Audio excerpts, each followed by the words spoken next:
আজ শ্রাবণ ঘন বাদল দিনে তোমাকে সরি বিষণ্ণ মনে, কবির সুরে কবির গানে বাজল বিনা করুণ তানে।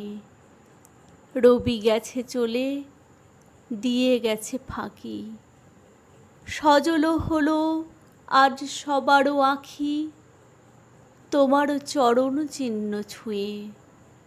চলেছি পথে নীরব হয়ে, বিশ্বজুড়ে আজ মৃত্যু মেলা, জন্ম মৃত্যুর চলেছে খেলা। গানে কবিতায় করি কবি স্মরণ, এলো বিষাদ ভরা 22শে শ্রাবণ। আজি ঝড় ঝড় মুখর বাদর দিনে, আজি ঝড় ঝড় মুখর বাদর দিনে।